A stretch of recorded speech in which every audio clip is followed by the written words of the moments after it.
Epione pain management and regenerative centre. ఇక మీ నొప్పులు శాశ్వతం కావు. కాంగ్రెస్ పార్టీ మీరు అధికారం ఇచ్చిర్రు. సోనియా గాంధీ, రాహుల్ గాంధీ గారి యొక్క నాయకత్వంలో మొన్ననే సీఎం రేవంత్ రెడ్డి గారు చాలా స్పష్టంగా చెప్పిండు,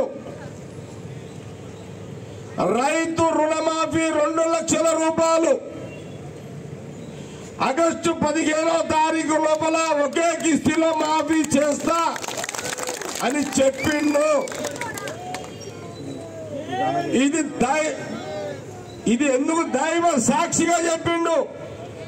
ఎందుకు చెప్పిండు అంటే 2 సార్లు మాట ఇచ్చి 1 లక్ష రూపాయలు 8 కిస్తీలు 9 కిస్తీలు చేసిన కేసీఆర్ మోసాన్ని దృష్టిలో పెట్టుకొని ముఖ్యమంత్రి రేవంత్ రెడ్డి గారు మాట ఇచ్చారు, రైతులకు ఖచ్చితంగా ఆగస్టు 15వ తారీఖు లోపల 2 లక్షల రూపాయలు ఒకే కిస్తీలో మాఫీ చేస్తా అని ఒక మాట ఇవ్వడం జరిగింది.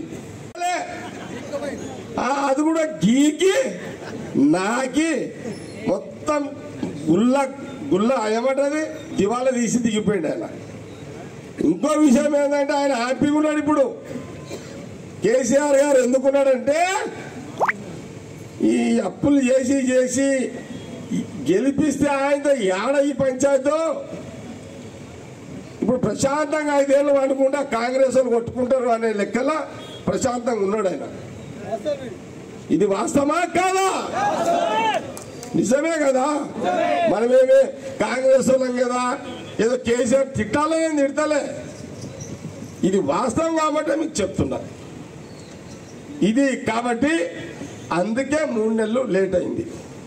అందుకే కేసీఆర్ అందుకే రేవంత్ రెడ్డి ముఖ్యమంత్రి గారు ఆగస్టు 15 లోపల రైతు రుణమాఫీ చేస్తా అని చాలా స్పష్టంగా చెప్పిండు. అడిగి పోతున్నారా ఆయన అంటే దుబ్బాక నియోజకవర్గానికి పోతుంది అన్నది ఒక చర్చ. ఎవరు తీసుకోపోతున్నారంటే ముత్తంరెడ్డి గారు. ముత్తంరెడ్డి గారు ఎవరు? చెరుకు శ్రీనివాస్ రెడ్డి తండ్రి. ఈ నిజానైతే ఎవరు కాదన్నారు కదా, కాదంటారు ఎవరైనా? ఒక సందర్భంలో చంద్రబాబు నాయుడు గారు కూడా అన్నారు, ఏమయ్యా నువ్వు రాష్ట్రంలో ఉన్న నిధులన్నీ నువ్వు దుబ్బాకకు తీసుకుపోయినావు, కానీ ఆ రోజులలో ఈ మెదక్ జిల్లాలో ఎక్కడ రోడ్లు లేవు, కానీ మెదక్లో దుబ్బాకలో రోడ్లు పడుతున్నాయి. యాడ స్కూలు లేవు, వీడ స్కూల్ కట్టేసిండు. ఇది కాదంటారా ఎవరన్నా? అన్అఫిషియల్ ఎమ్మెల్యే కాంగ్రెస్ పార్టీ గవర్నమెంట్కి ఈయన పక్క మన ముఖ్యమంత్రి రేవంత్ రెడ్డి ఖాస్ మనిషిలో యాది పెట్టుకోండి. ఇక మీరు ఇక ఈ జిల్లాలో దామోదర్ గారు, రాజనరసింహ గారు, కొండా సురేఖ గారు ఫుల్ సపోర్ట్ ఉంటుంది. ఈయనకేమి ఇబ్బంది లేదు. కాకపోతే ఈయనకి 50,000 ఇస్తేనే మీకు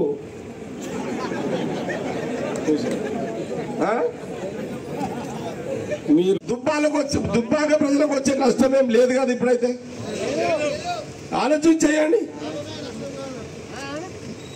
ఇప్పుడు ఈ డివైడర్ కూడా ముత్తంరెడ్డి గారు వేయించారు. డౌట్ ఏమన్నది?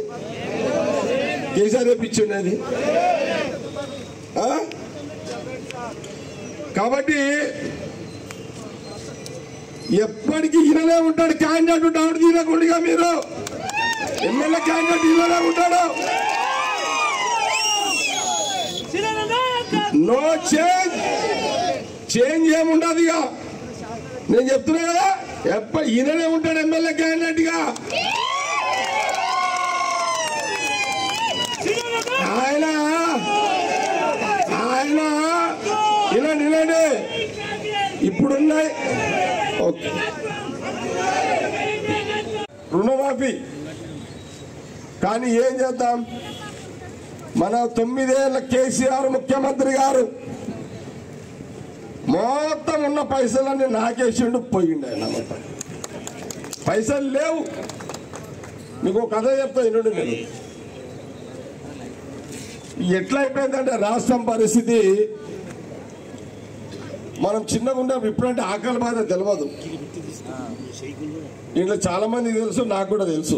మరిన్ని వీడియోస్ కోసం ఛానల్ ని సబ్స్క్రైబ్ చేయండి, లేటెస్ట్ అప్డేట్స్ కోసం వాట్సాప్ ఛానల్ ని ఫాలో చేయండి, అండ్ లింక్ డిస్క్రిప్షన్ లో ఉంది.